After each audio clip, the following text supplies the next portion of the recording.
உண்மையுள்ள மனுஷன் பரிபூரண ஆசீர்வாதத்தை பெறுவான் என்பதா தலைப்பாகும். உண்மையுள்ள மனுஷன் பரிபூரண ஆசீர்வாதத்தை பெறுவான் என்று நீங்கள் பல தடவை இந்த வார்த்தையை நீங்கள் கேட்டிருக்கலாம், அல்லது இன்றைக்கு தான் நீங்கள் புதிதாக கேட்கிறவர்களாக இருக்கலாம்.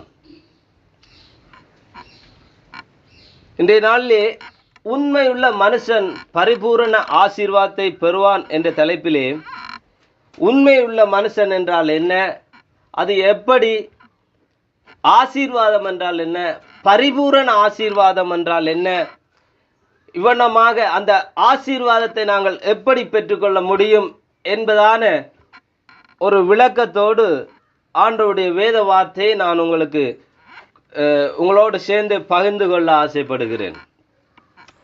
நீதிமொழிகள் 28ஆம் அதிகாரம் 20வது வசனத்திலே இந்த வசனம் கூறப்படுகிறது.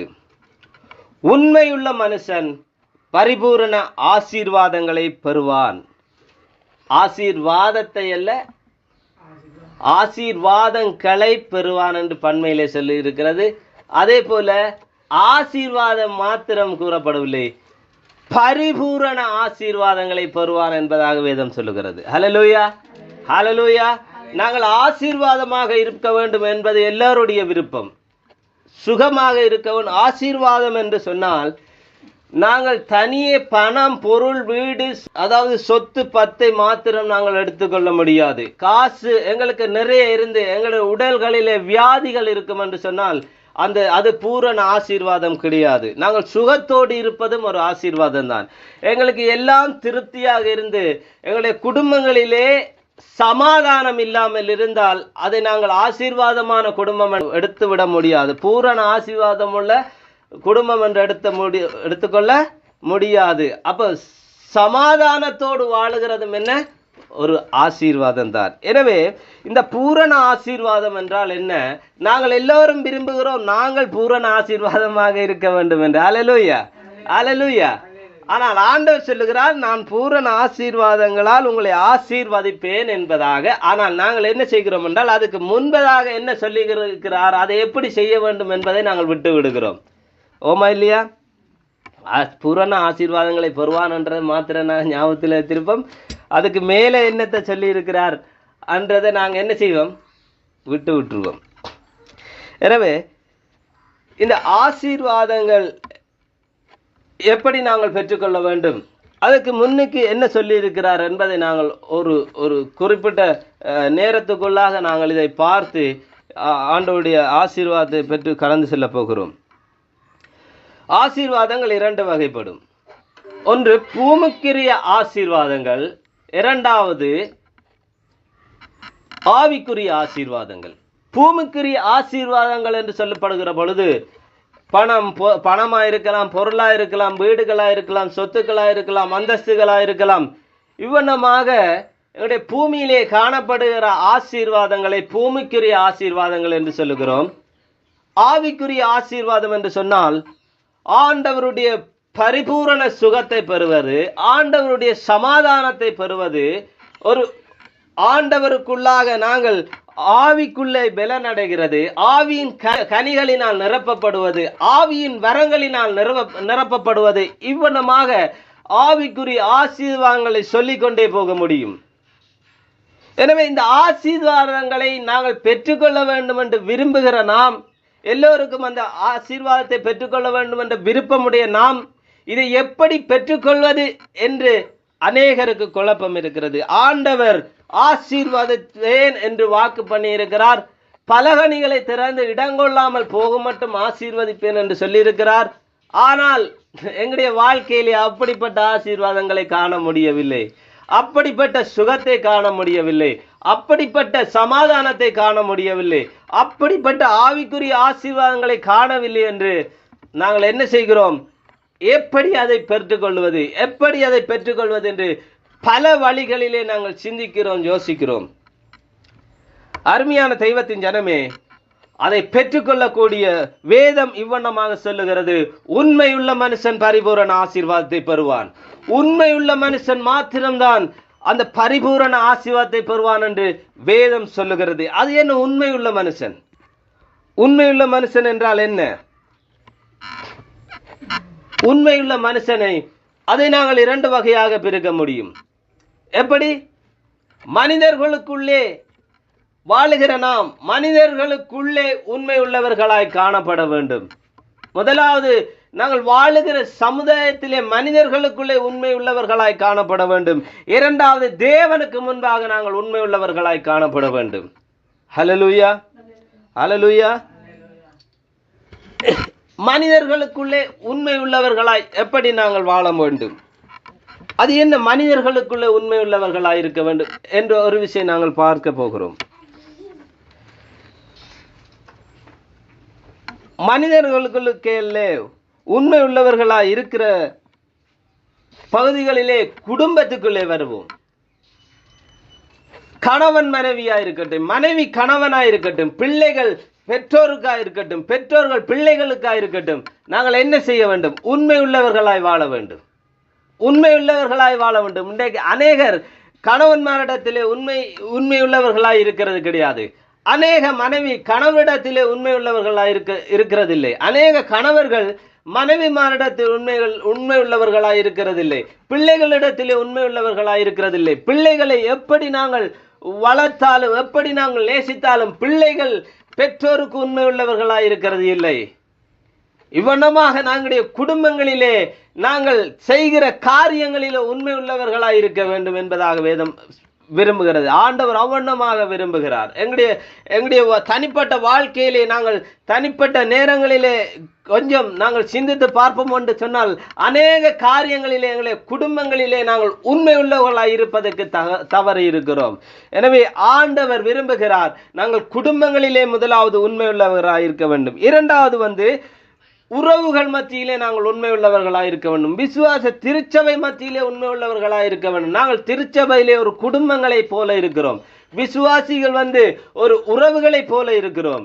எனவே குடும்ப உறவுகளுக்குள்ளே நாங்கள் இன்றைக்கு என்ன செய்கிறோம்? இந்த உண்மை இல்லாத காரணத்தினால் நாங்கள் உறவுகளை பகைத்திருக்கிறோம். பாஸ்டர் அவர் இப்படி சொல்லி போட்டார், அவர் இப்படி சொல்லி போட்டு இப்படி செய்து போட்டார், பாஸ்டர் இப்படி தாரணும்னு சொல்லி போட்டு இப்படி தராம போயிட்டார், பாஸ்டர் எனக்கு அப்படி செய்வேன் என்று சொன்னவர் அப்படி செய்யவில்லை. அது போல நாங்களும் கூட மற்றவர்களுக்கு என்ன செய்திருக்கலாம்? உறவுகள் மத்தியிலே உண்மை இல்லாதவர்களாய் இருந்திருக்கலாம். விசுவாசிகள் மத்தியிலே உண்மை இல்லாதவர்களாய் இருந்திருக்கலாம். ஊழியக்காரர்களுக்குள்ளே விசுவாசிகளுக்குள்ளே உண்மை இல்லாதவர்களாய் இருந்திருக்கலாம். எனவே இந்த நேரத்திலே ஆண்டவர் விரும்புகிற காரியம், நாங்கள் உறவுகளுக்குள்ளே உண்மை உள்ளவர்களாய் இருக்க வேண்டும். இந்த உண்மையை பற்றி பார்த்து கொண்டு போனால் எங்களுக்கு ஆசீர்வாதம் வராமல் இருப்பதற்கு, அந்த ஆசீர்வாதத்தை சுதந்திரித்துக் கொள்ளாமல் இருப்பதற்கு காரணம் நாங்கள் தான் என்பதை நாங்கள் அறிந்து கொள்ள முடியும். சற்று சிந்தித்து பாருங்கள். இரண்டாவது, நாங்கள் செய்கிற வேலைகளாய் இருக்கலாம். நாங்கள் வெளியிலே வேலை செய்கிறவர்களாக இருக்கலாம், வீட்டிலே பல வேலைகளை செய்கிறவர்களாக இருக்கலாம். அந்த வேலைகளிலே நாங்கள் உண்மை உள்ளவர்களாக இருக்கிறோமா? வீட்டு காரியங்களிலே நாங்கள் உண்மை உள்ளவர்களாக இருக்கிறோமா?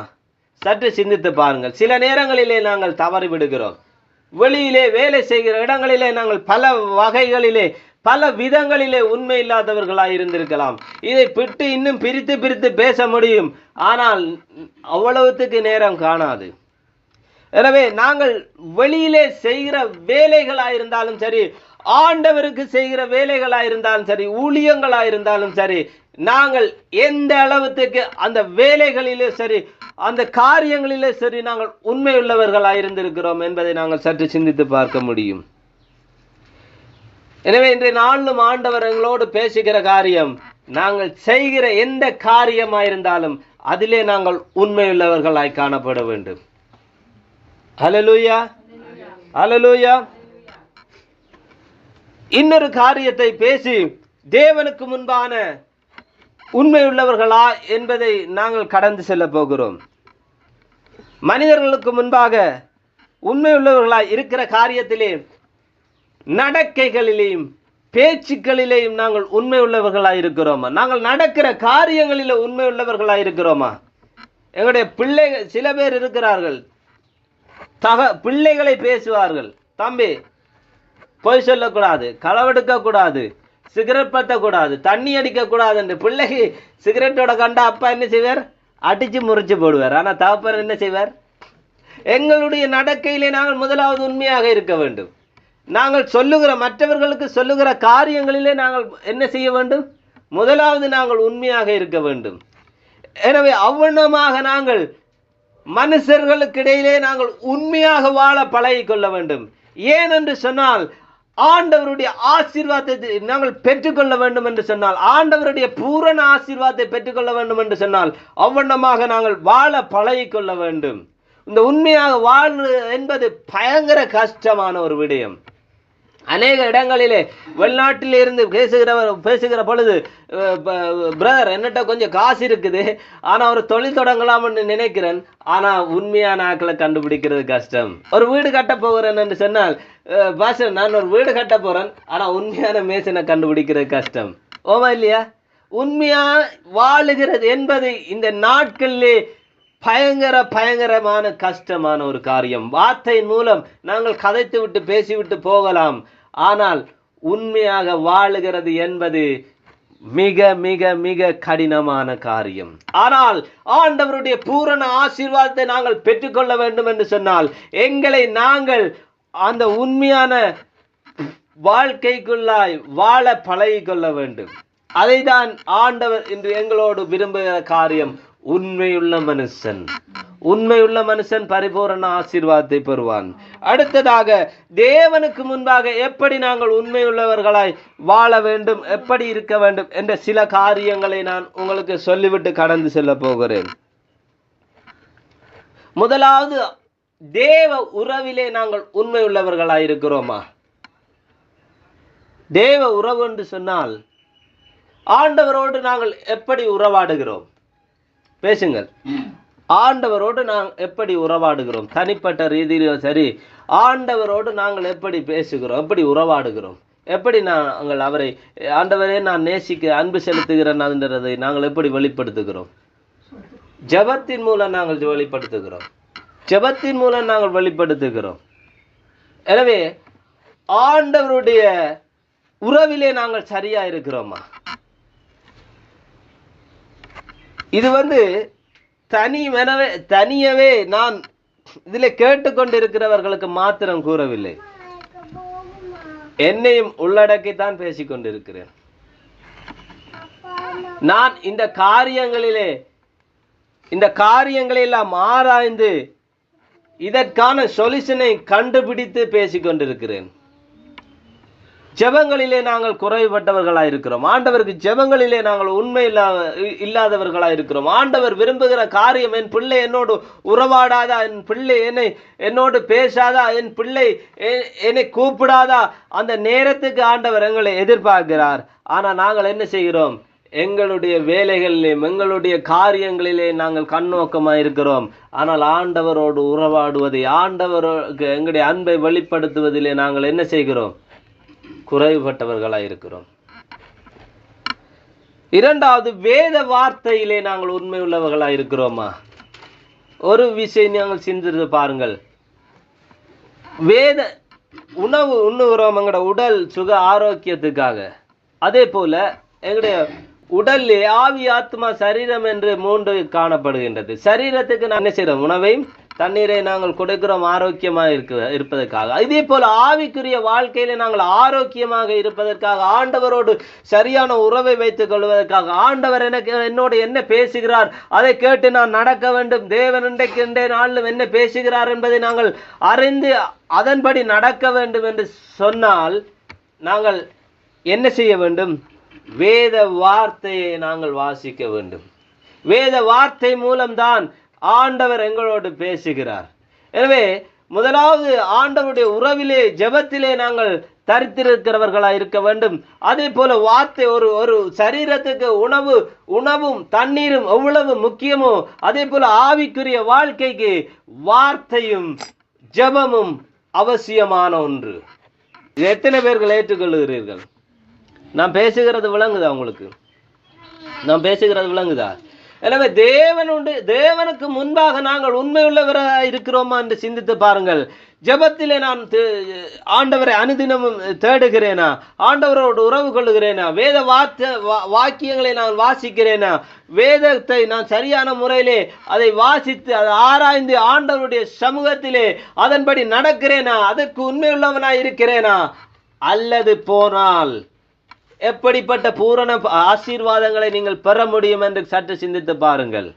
ஆண்டவர் எதிர்பார்க்கிற அந்த தேவனுக்கு முன்பாக நீங்கள் உண்மை உள்ளவர்களாய் இல்லாது போனால் உங்களுக்கு ஆசீர்வாதத்தை எப்படி பெற்றுக்கொள்ள முடியும் என்று சற்று சிந்தித்து பாருங்கள்.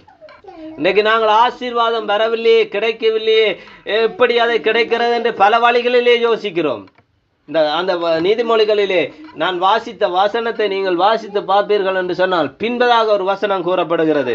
அதை வாசிக்க முடிந்தால் வாசியுங்கள், அல்லது நான் வாசிக்கிறேன்.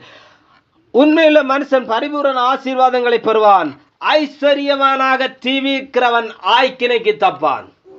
ஐஸ்வர்யவானாக தீவிரிக்கிறவன் ஆய்க்கினைக்கு தப்பான் என்று பின்பதாக வேதத்திலே எழுதியிருக்கிறது. எனவே ஆண்டவர் விரும்புகிற உண்மையுள்ள மனுஷனாக நாங்கள் இருக்காமல் மாற்று வழியிலே ஆசீர்வாதமான மனிதனாக வாழ வேண்டும் என்று பிரயாசப்படுகிறீர்கள், அதற்காக ஓடுகிறீர்களா? ஆய்க்கினை உடைய வாழ்க்கையிலே ஆய்க்கினைக்குள்ளாக தீர்க்கப்படுவீர்கள் என்று வேதம் சொல்லுகிறது. எனவே ஆய்க்கினைக்கு தீர்க்கப்படுகிற விடயம் எங்களுக்கு தேவையில்லை. ஆண்டவர் எங்களை பூரண ஆசீர்வாதத்தினால் நிரப்புவேன் என்று சொல்லி இருக்கிறார். அது எப்படி நிரப்புவார்? அந்த உண்மை உள்ள மனுஷனாய் இருக்கிற பொழுது ஆண்டவர் எங்களை அவ்வண்ணமாக ஆசீர்வதிப்பார் என்று சொல்லுகிறது. ஆய்க்கினைக்குள்ளாக தீர்க்கப்படுகிற விடயம் எங்களுக்கு தேவைப்படாது. நாங்கள் உண்மை உள்ளவர்களாயிருந்து ஆண்டவருடைய பூரண ஆசீர்வாதத்தை பெற்றுக்கொள்ள ஆசைப்படுவோம். மூன்றாவது காரியம், தேவனுக்கு கொடுக்கிற காரியத்திலே நாங்கள் உண்மை உள்ளவர்களாய் இருக்கிறோமா? தேவன் எங்களை சுகபத்திரமாகவும் ஆசீர்வாதமாகவும் வைத்திருக்க விரும்புகிறார். வேதம் சொல்லுகிறது மனுஷனுக்கு உழைக்கிற பலத்தை ஆண்டவர் தான் கொடுக்கிறார் என்பதாக. இன்னைக்கு நாங்கள் வேலை செய்கிறோம், ஆண்டவர் எங்களை ஆசீர்வதிக்கிறார், உலக காரியங்களினால் ஆசீர்வதிக்கிறார். அந்த ஆசீர்வாதத்தின் ஒரு பகுதியை நாங்கள் ஆண்டவருக்கு கொடுக்கிறோமா என்பதிலே நாங்கள் ஒரு விஷயம் நாங்கள் சிந்தித்து பார்க்க வேண்டும். ஆண்டவருக்கு கொடுக்கிற காரியத்திலே நாங்கள் உண்மை உள்ளவர்களாக இருக்கிறோமா? தேவன் எனக்கு இன்றைக்கு உழைக்கிற பலத்தை தந்திருக்கிறார், தேவன் எனக்கு உழைப்பை தந்திருக்கிறார், தேவன் எனக்கு ஆசீர்வாதத்தை தந்திருக்கிறார். இந்த ஆசீர்வாதத்திலிருந்து நான் தேவனுக்கு என்று கொடுக்கிறேனா? தேவனுக்கு கொடுக்கிறதை நான் உண்மையாக கொடுக்கிறேனா என்பதை சற்று சிந்தித்து பாருங்கள். இந்த காரியங்களிலே ஒருவேளை ஒரு நாளிலே நாங்களும் இதை தவறி இருந்திருக்கிறோம். இந்த காரியங்களிலே நாங்களும் தவறி இருந்திருக்கிறோம்.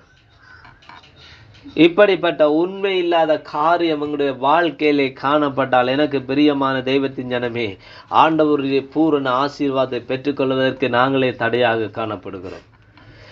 எனவே ஆண்டவருடைய பூரண ஆசீர்வாதத்தை நாங்கள் பெற்றுக்கொள்ள வேண்டும் என்று சொன்னால் உங்களை நீங்களே ஆராய்ந்து பாருங்கள். இந்த நேரத்தில் ஆண்டவருடைய வார்த்தைக்கு எங்களை நாங்கள் விட்டு கொடுக்க வேண்டியவர்களாக இருக்கிறோம்.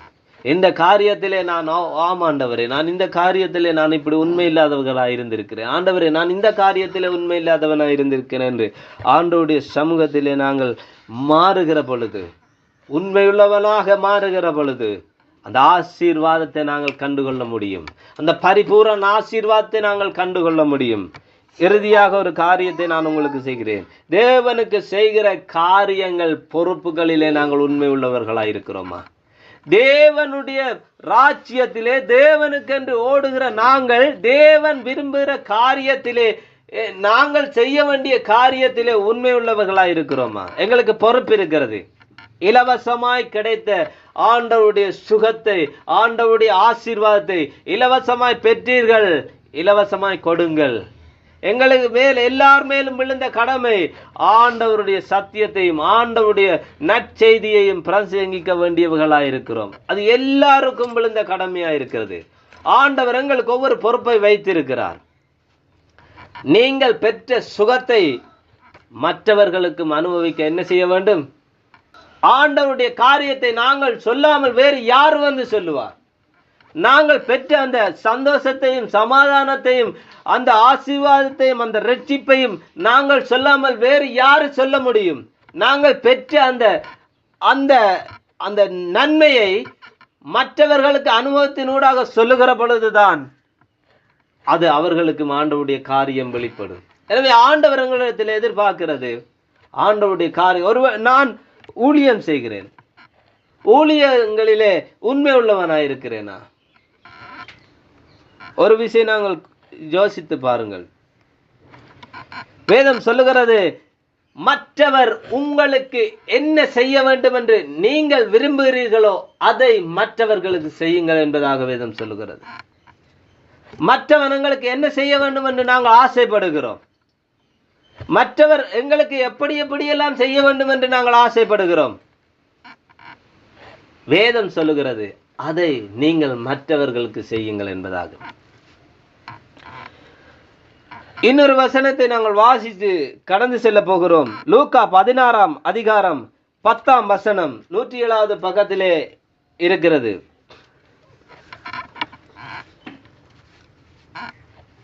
நான் வாசித்துக் கொள்கிறேன், எடுத்தவர்கள் அதை கவனித்துக் கொள்ளுங்கள். லூக்கா 16ஆம் அதிகாரம் 10ஆம் வசனம், கொஞ்சத்தில் உண்மையுள்ளவன் அநேகத்திலும் உண்மையுள்ளவனாயிருக்கிறான் என்பதாக வேதம் சொல்லுகிறது. கொஞ்சத்திலே உண்மையுள்ளவன், கொஞ்சத்திலே உண்மையுள்ளவன். எங்களுடைய காரியங்களிலே, எங்களுடைய வீட்டு வேலைகளிலே, எங்களுடைய குடும்பத்திலே, எங்களுடைய உறவுகளிலே, எங்களுடைய வேலைகளிலே நாங்கள் உண்மையாய் கொஞ்சத்திலே உண்மையாய் இருக்கிறவர்கள் எப்படிப்பட்டவர்களாய் மாறுகிறார்கள்? அநேகத்திலே உண்மை உள்ளவர்களாய் மாறுகிறார்களாம். அநேகத்திலே உண்மை உள்ளவர்களாய் மாறுகிறார்களாம். இதற்கு உதாரணமாக வேதத்திலே நாங்கள் பார்க்க முடியும். இதற்கு உதாரணமாக வேதத்திலேயே நாங்கள் பார்க்க முடியும். இன்னொரு வசனம் சொல்லுகிறது, நீதிமொழிகள் 22:29வது வசனம் சொல்லுகிறது. 782ஆம் பக்கத்திலே 782ஆம் பக்கத்திலே நீதிமொழிகள் 22வது அதிகாரம் 29வது வசனம் கூறுகிறது, ஜாக்கிரதா இருக்கிறவனை நீ கண்டால் அவன் நீசருக்கு முன்பாக இராமல் ராஜாக்களுக்கு முன்பாக இருப்பானாம். எப்படி? அவனுடைய வேலைகளிலே, அவன் செய்கிற காரியங்களிலே ஒருவன் ஜாக்கிரதையாக இருந்தான் என்று சொன்னால், ஜாக்கிரதையாக இருந்தான் என்று சொன்னால் அவர் எங்க இருப்பாராம்? ஜனங்களுக்கு முன்பாக, ஆக்களுக்கு முன்பாக இருக்க மாட்டான். அவருடைய பொசிஷன் எங்க இருக்கும்? ராஜாக்கு முன்பாக நிற்பான். ராஜாக்கு முன்பாக நிற்பான். ஏன்? அவன் அதுல உண்மையுள்ளவனாய் செய்யப்படுகிறதுனாலே, உண்மையுள்ளவனாய் செய்யப்படுகிறானே அவன் எங்கே உயர்த்தப்படுவான்? ராஜாக்கு முன்பதாக உயர்த்தப்படுவான். உண்மையாக நீங்கள் கவனித்து பாருங்கள், பல இடங்களிலே உண்மை உள்ளவர்களாய் காணப்படுகிறவர்கள் பெரிய பெரிய இடங்களிலே இருக்கிறார்கள். பெரிய பெரிய பொசிஷனுக்கு அவர்களுக்கு நம்பி கொடுத்திருப்பார்கள். அது எப்படி அவர்களுக்கு கிடைத்தது? அந்த ஆசீர்வாதங்கள் எப்படி அவர்களுக்கு கிடைக்கிறது? உண்மையுள்ள மனுஷனாயிருந்தார். உண்மையுள்ள மனுஷனாய் இருக்கிற பொழுது வேதம் சொல்லுகிறது பரிபூரண ஆசீர்வாதத்தை பெற முடியும் என்று சொல்லுகிறது. ஒருவர் எடுத்துக்கொள்ளுங்கள், தானியேலை பற்றி உங்களுக்கு தெரிந்திருக்கும். தானியேல் 6ஆம் அதிகாரம் 4ஆம் வசனத்தை எடுத்துக்கொள்ளுங்கள். சீக்கிரமா எடுத்துக்கொள்ளுங்கள், சீக்கிரமா. வேதத்திலே அப்படிப்பட்ட உண்மையுள்ள மனுஷன் எப்படி ஆண்டவருக்கு முன்பாக உண்மையுள்ளவனாய் வாழ்ந்தான், அவன் எப்படி காக்கப்பட்டான் என்பதை நாங்கள் வாசித்து கடந்து செல்ல போகிறோம். சொல்லுங்க, படிங்க. அப்பொழுது பிரதானிகளும் தேசாதிபதிகளும் ராஜ்யத்தின் விசாரிப்பிலே தானியேலை என்ன செய்யும்படி? குற்றப்படுத்தும்படி முகாந்தரம் தேடினார்கள். குற்றப்படுத்தும்படி முகாந்தரம் தேடினார்கள். இன்றைக்கு அநேகர் இப்படித்தான் எங்களுடைய வாழ்க்கையில என்ன செய்கிறார்கள்? குற்றப்படுத்துறதுக்காக எங்களுக்கு என்ன செய்கிறார்கள்? முகாந்தரம் தேடினார்கள். ஆனா தானியேலுடைய வாழ்க்கையில மீதியா வாசித்து பாருங்கள். ஆனாலும் ஒரு முகாந்தரத்தையும் அவர்களால் கூடாதிருந்தது. அவன் எப்படிப்பட்டவனாயிருந்தான்? உண்மையுள்ளவனாயிருந்தான். தானியேல் ஒரு கைதியாக கடத்தப்பட்டு பாபிலேன் என்கின்றதான ஒரு ராஜாவனால் சிறைப்பிடிக்கப்பட்டு அவன் ஒரு கைதியாக அங்கே வைக்கப்பட்டிருந்தான். ஆனால் தேவன் அவனோடு கூட இருந்ததினாலே அவன் ராஜாக்கு முன்பதாக நிற்கக்கூடியதாக இருந்தது. முதலாவது வசனத்தை நாங்கள் வாசிச்சோம். ஒருவன் தன்னுடைய வேலையிலே ஜாக்கிரதையாக இருந்த அவன் எங்க நிறுத்தப்படுவானாம்? ராஜாக்கு முன்பதாக நிறுத்தப்படுவான். எனவே அவ்வண்ணமாக தானியேல் என்கின்ற கைதி அந்த ராஜாக்களுக்கு சமமாக ஒரு நாள் நிறுத்தப்பட்டார். ஆனால் அவனை குற்றம் பிடித்து அவனை வீழ்த்த வேண்டும், அவனை அழிக்க வேண்டும் என்று பலர் அவனுக்கு எழும்பினார்கள். யார் எழும்பினார்கள்? அதுல முதல் வாசிச்ச நீங்கள் பிரதானிகள், தேசாதிபதிகள், பிரதானிகள் என்பது அந்த நாட்டின் பெரிய பெரிய அரசரோடு சேர்ந்திருக்கிறவர்கள். ஒரு கைதி இவ்வண்ணமாக உயர்த்தப்பட்டதை அவர்களுக்கு பொறாமை கொண்டு என்ன செய்கிறார்கள்? எப்படியாவது வீழ்த்த வேண்டும் என்று வகை தேடுகிறார்கள். ஆனால் வேதம் சொல்லுகிறது அவனிடத்தில் எந்த குற்றமும் காணப்படவில்லை. அல்லேலூயா, அல்லேலூயா. எங்களை பார்த்து அப்படி சொல்ல முடியுமா? எங்களை பார்த்து உங்களை பார்த்து அப்படி சொல்ல முடியுமா? ஆண்டவருக்கு முன்பதாக என்னை பார்த்து ஒரு குற்றமும் காணவில்லை என்று யாராவது சொல்ல முடியுமா? அவ்வண்ணமாக மாற வேண்டும், அவ்வண்ணமாக மாற வேண்டும் என்பதை ஆண்டவர் விரும்புகிறார். பின்பதாக வேதம் சொல்லுகிறது அவன் உண்மை உள்ளவனாய் இருந்தபடியினால் அவன் மேல் சுமத்த யாதொரு குற்றமும் காணப்படவில்லை, யாதொரு குற்றமும் காணப்படவில்லை. எங்களுடைய வாழ்க்கையில இப்படி தேடி பார்த்தால் யாதொரு உண்மையும் காணப்படவில்லை என்றுதான் எழுதப்படுவேன். ஏன்னா நாங்கள் இவ்வளவு காலம் ஆண்டவருக்குள்ள வருகிறோம், ஆண்டவருக்குள்ள நடக்கிறோம். ஆனால் தானியேலை போல நாங்கள் சொல்ல வேண்டும். தானியேலுக்கு மற்றவர்கள் எப்படி சாட்சி கொடுக்கிறார்களோ அவ்வண்ணமாக எங்களுடைய வாழ்க்கை மாற வேண்டும். அதைத்தான் இந்த நேரத்திலே ஆண்டவர் எங்களுடைய இடத்திலே எதிர்பார்க்கிறார். யாதொரு குற்றமும் காணவில்லை, யாதொரு குற்றமும் காணவில்லை. ஆனாலும் அவர்கள் சதி செய்து ராஜாவை இணங்க பண்ணி முடிவிலே சிங்கக்கவியிலே போட்டார்கள். என்ன செய்தார்கள்? அவர்கள் ஒரு சட்டம் கொண்டு வந்துட்டார்கள். ராஜாவை தவிர வேறு ஒருத்தர் என்ன செய்யக்கூடாது, வேற எந்த கடவுளையாவது எதையாவது வணங்கக்கூடாது. ஏன்னு சொன்னால் இவனை அவதானிக்கிற பொழுது, தானியேலை அவதானிக்கிற பொழுது அவன் செய்கிற காரியம் 3 வேளையும் ஜெபம் பண்ணினான், 3 வேளையும் ஜெபம் பண்ணினான். அதிலே அவன் உண்மை உள்ளவனாயிருந்தான். அந்த அறிவித்தல்கள் வந்தது, ராஜாவினால் வெளியிடப்பட்டது. ஆனா ராஜாவுக்கு தெரியாது யாருக்காக இவங்க இந்த சதிய கேக்குறீங்களா? ராஜாவுக்கு தெரியாது யாருக்காக இந்த சதிவேலை இவர்கள் செய்கிறார்கள் என்று தெரியாது. ராஜா அறிவிச்சாச்சு, ரைட், 30 நாளும் ஒருத்தரும் என்ன செய்யக்கூடாது, வேறு தேவர்களை வணங்கக்கூடாது, தனியே என்ன செய்யணும், ராஜாவை மட்டும் வணங்க. ஆனால் அந்த அறிவித்தல் வந்த பிற்பாடு தானியேலை என்ன செய்கிறான்னு சொன்னால், வீட்டை போய் நீங்கள் வாசித்து பார்த்தால் ஜன்னலை திறந்து போட்டு எல்லாரும் பார்க்கத்தக்கதாக மாடியிலே போய் என்ன செய்கிறான்னு சொன்னால் 3 வேளை இப்படி ஜெபிக்கிறது. அதே போல் அவன் என்ன செய்தான்? ஜெபித்தான். என்ன செய்தார்? ஜெபித்தான். ஜெபிக்கிற பொழுது அவங்க எல்லாரும் சேர்ந்து, ரைட், இதான் விளையாட்டு, ஆளை என்ன செய்வோம், தூக்கி சிங்க கவியில போட்டால முடிச்சு விடுவோம் அன்று அவங்க பிளான் பண்ணினாங்க. என்ன அப்படி போடுகிற பொழுதுதான் ஆண்டவருடைய அற்புதம் எங்களுடைய வாழ்க்கையில நடக்கிறதை நாங்கள் காண முடியும். நான் பல நேரங்களில் சொல்லுவேன், எங்களுக்கு வேதனைகள், துன்பங்கள், பிரச்சனைகள் வராமல் இருந்தால் ஆண்டவருடைய அற்புதங்களையோ ஆண்டவருடைய செயல்களையோ நாங்கள் கண்டுகொள்ள முடியாது. என்ன செய்தார்கள்? சிங்கக்கழிவிலே கொண்டு போய் போட்டார்கள். இப்ப நாங்கள் என்ன சொன்னா, தூக்கிட்டு போற நேரம் என்ன சொல்லியிருப்போம், ஐயா தான், நீ யாரை காட்டு நான் கும்பிடுறேன், என்ன யாரை காட்டு நான் கும்பிடுறேன். இது உண்மையுள்ள காரியம் கிடையாது, தேவனுக்கு முன்பாக உண்மையான காரியம் கிடையாது. ஆனால் தானியேல் குற்றம் கண்டுபிடிக்க முடியாதபடி இருந்தான். ஏனென்று சொன்னால் அவன் ஆண்டவருக்கு முன்பதாக உண்மை உள்ளவனாயிருந்தான். ஹல்லேலூயா, ஹல்லேலூயா. பின்பதாக அந்த வசனத்தை நீங்கள் வாசித்து பார்த்தீர்கள் என்று சொன்னால் 6ஆம் அதிகாரம் 28வது வசனத்தை வாசித்து பாருங்கள். 22. சிங்கங்கள் என்னை சேதப்படுத்தாத சிங்கங்களை என்ன சேதப்படுத்தாதபடிக்கு தேவன் தம்முடைய தூதனை அனுப்பி அவைகளின் வாயை கட்டி போட்டார். யாருடைய வாய்களை? சிங்க கெவிக்குள்ள இப்ப தானியலை கொண்டே போட்டுட்டார்கள். போட்ட உடனே எல்லாம் முடிஞ்சது என்று சொல்லிட்டு இருக்கிறார். ஆனா அந்த ராஜா கேள்விப்பட்டுட்டு, ஓஹோ, அந்த தானியலுக்கு தான் இவங்க இப்படி என்ன செஞ்சிருக்காங்க, சதி செய்திருக்கிறார்கள். அப்ப இரவோட இரவா விடியும் வரைக்கும் எப்படா விடியும் என்று ராஜா இருந்துட்டு ராஜா ஓடுறார். எங்க ஓடுறார்? சிங்க கெவிக்கு ஓடுறார். ஓடி போய் தூர போகிற பொழுது தானியலே என்று கூப்பிட்டு கொண்டு போனார். இரவு சிங்கத்துக்கு போட்டால், இரவு தானியலை தூக்கி சிங்க கெவிக்குள்ள போட்டால் ராஜா அந்த தானியலின் பேரை கூப்பிட்டு கொண்டு போக முடியுமா? இருப்பானா? அதுக்கு இல்லை. ஆனால் ராஜாக்கு தெரியும், அவன் தேவனுக்கு உண்மை உள்ளவன், தேவனுக்கு பயப்படுகிறவன், அவன் உயிரோடு தான் இருப்பான். அவன் உயிரோடு தான் இருப்பான் என்றால் நீங்க வீட்டை போய் அந்த வாசித்து பாருங்கள். அவர் போகிற பொழுது தானியலே, நீ ஆராதிக்கிற தேவன் உன்னை தப்பிக்க வல்லவர் என்று கூப்பிட்டு கொண்டு போறார். கூப்பிடுகிற பொழுது அந்த வசனத்தை வாசித்து பாருங்கள். 21 வாசிங்க. அப்பொழுது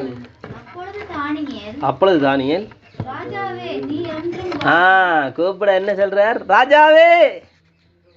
ராஜா இவ்வளவு விசுவாசத்தோடு வருகிறார் பாருங்க. சிங்க கேவி கிட்ட வருகிற பொழுது தானியலே கூப்பிட்டு கொண்டு வருகல. வாசிங்க, ஒரு தானியல் திருப்பி சொல்லுகிற காரியத்தை பாருங்க.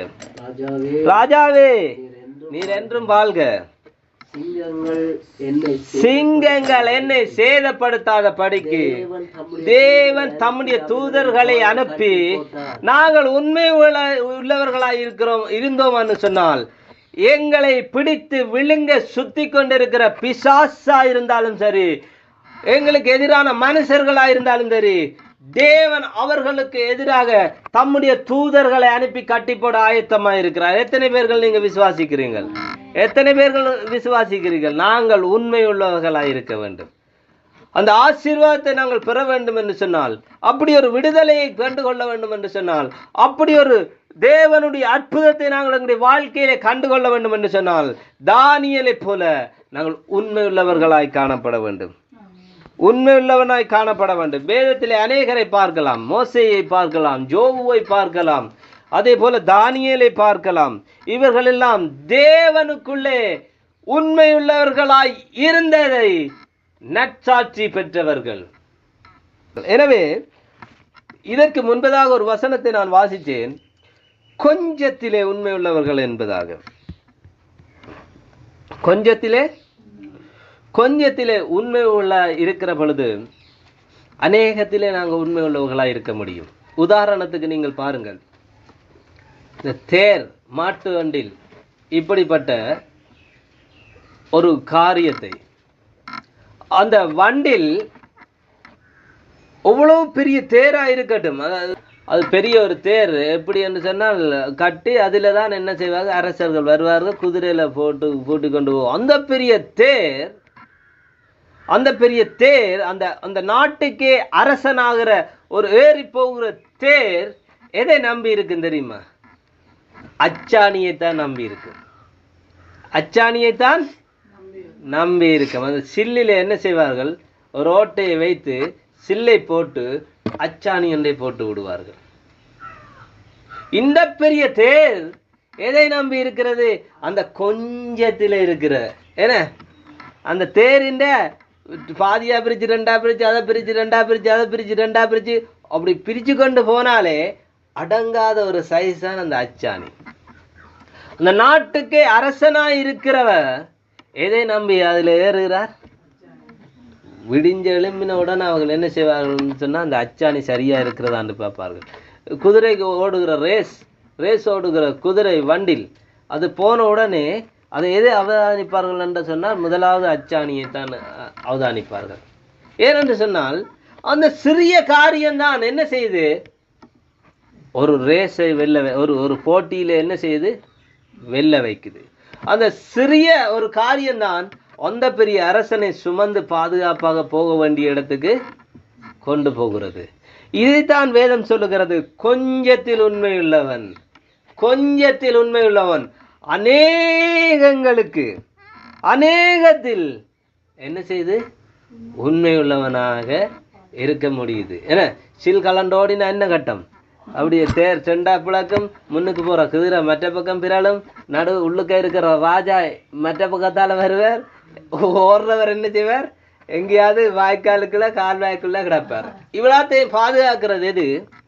நாங்கள் சிரிக்கிறோம், சிறிய விஷயமா இருந்தாலும் அதுதான் என்ன செய்கிறது, அநேக காரியங்களுக்கு உண்மை உள்ளவனாக இருக்கிறது. இதே போலதான் மனுஷருடைய வாழ்க்கையும். இதே போல நீங்கள் இன்னொரு காரியத்தை நான் உங்களுக்கு உதாரணமாக சொல்ல முடியும். மணிக்கூட்டை பார்த்திருக்கிறீர்களா? மணிக்கூடு எந்த சைஸ்ல இருந்து பார்த்திருக்கிறீர்கள்? எந்த சைஸ்ல இருந்து எந்த சைஸ் வரைக்கும் பார்த்திருக்கிறீர்கள்? இந்த உள்ளங்கைக்குள்ள இருக்கிற நான் சொல்லுகிற மணிக்கூடு எது சொல்லுங்க? டிஜிட்டல் இல்லையா, மனுவல்ல, இப்படி டிக்கு டிக்கு டிக்கு டிக்குன்ற ஒரு மணிக்கூடு, சரியா?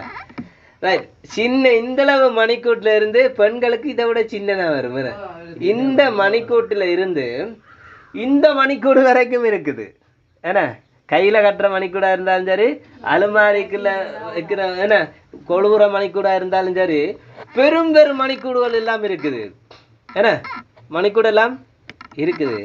ஆனால் நீங்க ஒன்றை கவனித்து பாருங்கள், அந்த 3 கம்பியை வச்சு நடுவில் ஒரு சின்ன ஒரு கண்ணுக்கு தெரியாத என்ன செய்வாங்க, கண்ணுக்கு தெரியாத ஒரு அச்சாணி மாதிரி ஒன்றை இறுக்கி விடுவார்கள். அந்த அச்சாணி இல்லை என்று சொன்னால் இந்த பெரிய மணிக்கூட்டுக்கு மரியாதையும் இல்லை, இதுவும் இல்லை, இந்த அளவு மணிக்கூட்டுக்கும் மரியாதை இல்லை. அதை மணிக்கூட்டை பூரணமாக படுத்துறது எது? அந்த அச்சாணி. எனவே எங்களுடைய வாழ்க்கையிலே இப்படிப்பட்ட சிறிய காரியமா இருந்தாலும் நாங்கள் உண்மையுள்ளவர்களா இருக்கிற பொழுது, அப்பேற்பட்ட எந்த பெரிய காரியங்களா இருந்தாலும் அதற்கு யாரு பொறுப்பா இருக்கணும்? அந்த அச்சாணியை போன்ற அந்த காரியம் தான் என்ன செய்கிறது? இதைத்தான் வேதம் சொல்லுகிறது, கொஞ்சத்தில் உண்மை உள்ளவன் அநேகத்தில் உண்மை உள்ளவனாய் இருக்க முடியும். நாங்கள் உண்மை உள்ளவனாய் இருக்கிற பொழுது ஆண்டவருடைய பரிபூர்ண ஆசீர்வாதத்தை பெற முடியும். ஹல்லேலூயா, ஹல்லேலூயா, ஹல்லேலூயா. நீங்கள் கைகளிலே வைத்து எழுதுகிற பேனை இருக்குது பாருங்க, பேனை, அதுக்கு மூடி இருக்கு, கப்பு இருக்கு, மேலே போதல் இருக்குது, மை இருக்குது, எல்லாம் இருக்குது, எல்லாம் இருக்குது. ஏன்னா உருள்றதுக்கு கண்ணுக்கு தெரியாத ஒரு உருண்டை தான் வைத்திருப்பார்கள்.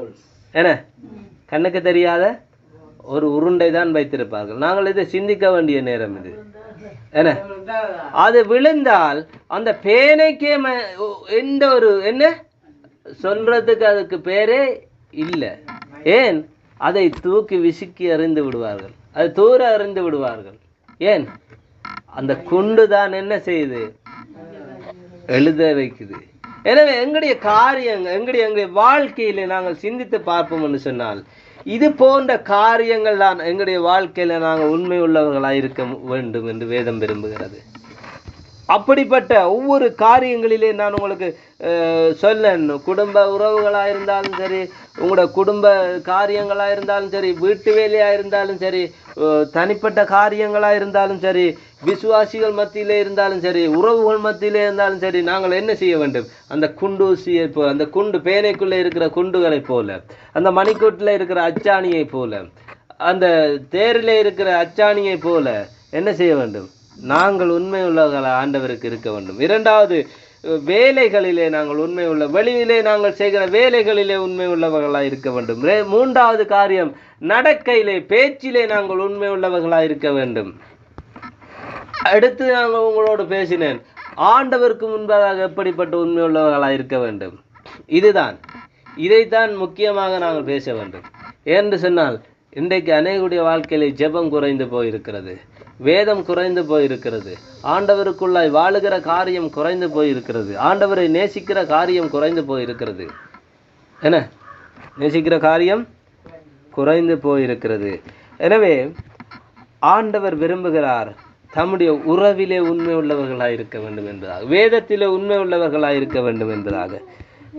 ஆண்டவருடைய ஊழியங்களாக இருந்தாலும் சரி, பெரிய பெரிய ஊழியங்கள் எல்லாம் நடக்குது, பெரிய பெரிய காரியங்கள் எல்லாம் நடக்குது.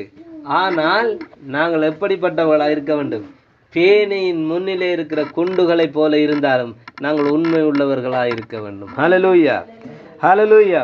தேவன் கொடுத்திருக்கிற பொறுப்புகள் காரியங்களிலே நாங்கள் உண்மை உள்ளவர்களாக இருக்க வேண்டும். ஹல்லேலூயா, ஹல்லேலூயா.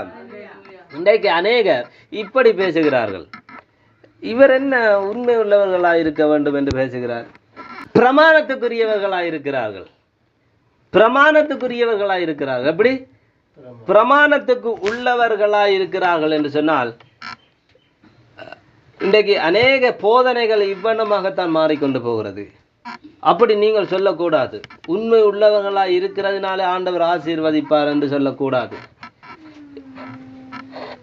உண்மை உள்ளவனாய் நடக்கிறது அது மனுஷனுடைய முயற்சி. அந்த முயற்சியினாலே தேவன் ஒருதனை ஆசீர்வதிக்கிறது இல்லை. தேவன் தான் மனுஷனை ஆசீர்வதிக்கிறது, மனுஷனுடைய முயற்சி ஆசீர்வதிக்கிறது இல்லை என்பதாக இன்றைக்கு பல சத்தியங்கள் கடந்து போகிறது. உண்மை உள்ளவனாய் இரு என்று சொல்லுகிறது தவற, அது தேவனை பற்றி சொல்லு, அவன் உண்மை உள்ளவனாய் இருப்பான் என்பதாக இன்றைக்கு அநேகர் சொல்லுகிறார்கள். ஆனால் தீமோத்தேயுவிலே முதலாவது தீமோத்தேயு 4ஆம் அதிகாரம் 11வது வசனத்தை ஒருக்க வாசிங்கள், சீக்கிரமாய் வாசிங்கள். இவைகளை நீ கட்டளையிட்டு போதித்துக் கொண்டிரு. எவைகளை?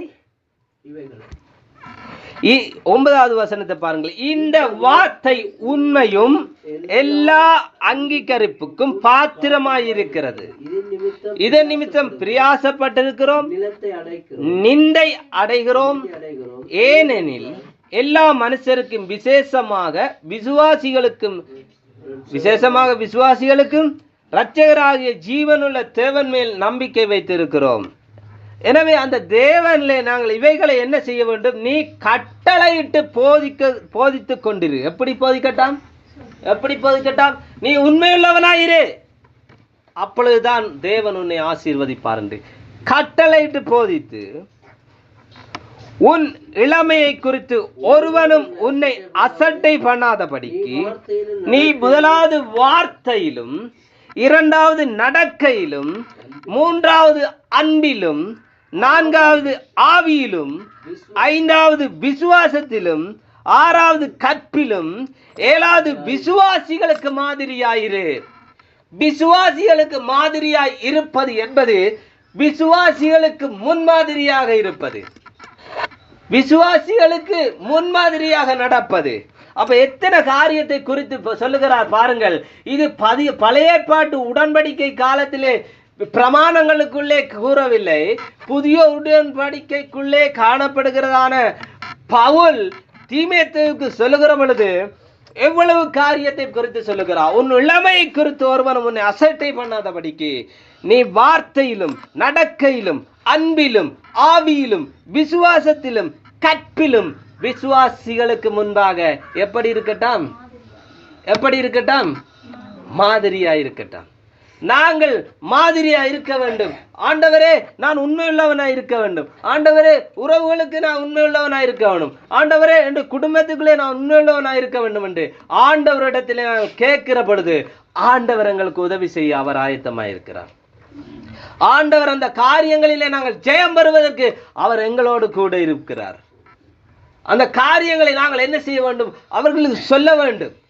இது சொல்லுகிறதுனாலே இது பிரமாணத்துக்குள்ளே இருக்கிறார்கள், இவர்கள் இப்படி பேசுகிறார்கள், அப்படி பேசுகிறார்கள் என்று அநேக சத்தியங்கள் காணப்படுகின்றது. இன்றைக்கு நாங்கள் நேரடியாக விசுவாசிகளை குறித்து நீங்கள் உண்மையுள்ளவர்களாக இருக்க வேண்டும், அப்படி இருக்க வேண்டும், இப்படி இருக்க வேண்டும் என்று சொன்னால் அவர் சொல்றது உண்மையினாலே தான் ஆண்டவர் ஆசீர்வதிக்கிறாரா? உண்மையா இருக்கிறதுனாலே ஆண்டவர் ஆசீர்வதிக்கிறாரா? அப்ப தேவன் சிலுவையிலே செய்த செயல்கள், அந்த தியாகங்கள் உங்களுக்கு ஆசீர்வாதத்தை கொடுக்கவில்லையா? உங்களுக்கு சுகத்தை கொடுக்கவில்லையா? என்று அநேகர் இன்றைக்கு ஒரு மாறாட்டமான கதைகளையும் உபதேசங்களையும் பரப்பி கொண்டிருக்கிறார்கள்.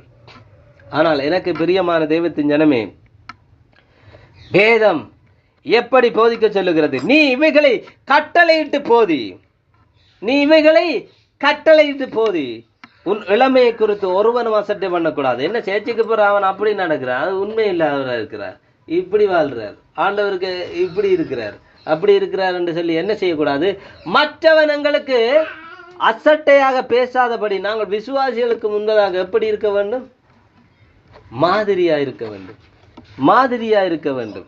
எனவே உண்மையில இந்த உண்மையா இருக்கிற காரியம் என்றது மிகவும் கஷ்டமான காரியமா இருந்தாலும் ஆண்டவருடைய காரியத்திலே ஆண்டவருடைய சமூகத்திலே நாங்கள் ஒப்பு கொடுத்து, ஆண்டவரே நான் இன்னும் கேட்ட வார்த்தைக்கு பிரகாரம் நான் இப்படி வாழ விரும்புகிறேன் ஆண்டவரே, ஆனால் என்னால் முடியவில்லை சுவாமி. ஆண்டவரே நான் உண்மையாக இருக்க விரும்புகிறேன், ஆனால் முடியவில்லை சுவாமி.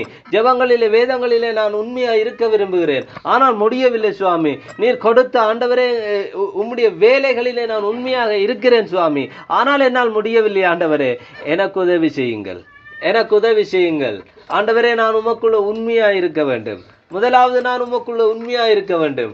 அப்பொழுது உம்முடைய பூரண ஆசீர்வாதத்தை நான் பெற்றவனாய் ஆண்டவரே, நான் மற்றவர்களுக்கு சாட்சியாக, ஆண்டவரே விசுவாசிகளுக்கு சாட்சியாக, ஆண்டவரே மற்றவன் என்னை பார்த்து ஏளனம் பண்ணாதபடி, ஆண்டவரே மற்றவன் என்னை குறித்து அசட்டை பண்ணாதபடி நான் முன்மாதிரியாய் வாழ, நான் உண்மை உள்ளவனாய் வாழ எனக்கு உதவி செய்யும் என்று ஆண்டவருடைய சமூகத்திலே நாங்கள் கேட்கிற பொழுது, ஆண்டவர் நாங்கள் உண்மையுள்ள மனுஷனாய் இருக்கவும் பூரண ஆசீர்வாதங்களோடு, நிறைவான ஆசீர்வாதங்களோடு, சுகத்தோடு, பலத்தோடு, சமாதானத்தோடு நாங்கள் வாழ தேவன் கிருபை செய்வார். இந்த நாளிலே தேவன் கொடுத்த இந்த காரியத்தை நாங்கள் ஒரு விஷயம் ஆண்டவருடைய சமூகத்திலே நாங்கள் ஜெபிக்க போகிறோம்.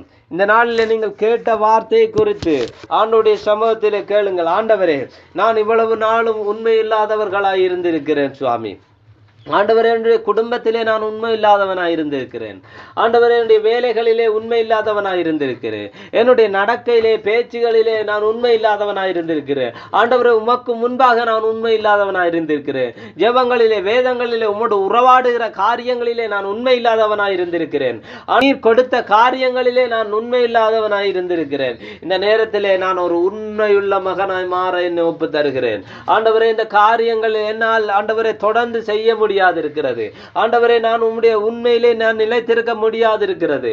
ஆண்டவரே, நான் அந்த உண்மையுள்ள மனுஷனாக தானியேல், ஆண்டவரே அவன் எல்லோரும் அவனை பிழை பிடிக்கிற பொழுது அவனிலே காணப்பட்ட விஷயம், அவன் தேவனுக்கு முன்பதாக உண்மை உள்ளவனாய் இருந்தான், தேவனுக்கு முன்பதாக உண்மை உள்ளவனாய் இருந்தான்.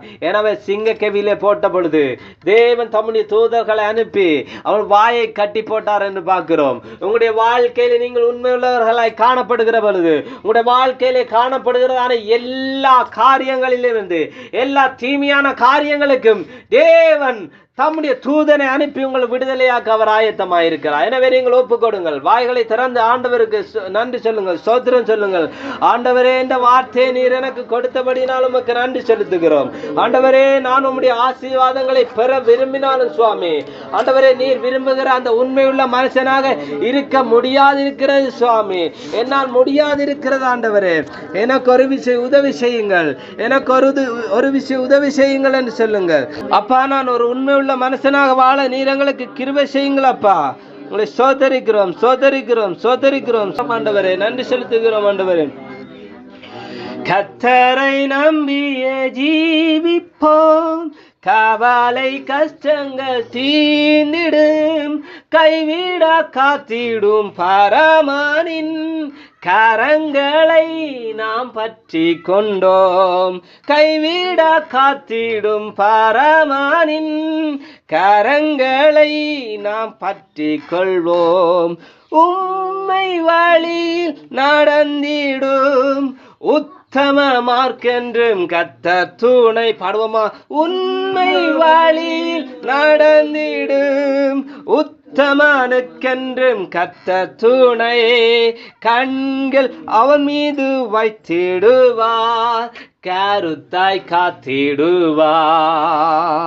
கண்கள் அவன் மீது வைத்திடுவார், கருத்தாய் காத்திடுவார். கர்த்தரை நம்பியே ஜீவிப்போம், கவலை கஷ்டங்கள் தீர்ந்திடும், கைவிட காத்திடும் பரமனின் கரங்களை நாம் பற்றி கொள்வோம், கைவிட காத்திடும் பரமனின் கரங்களை நாம் பற்றி கொள்வோம்.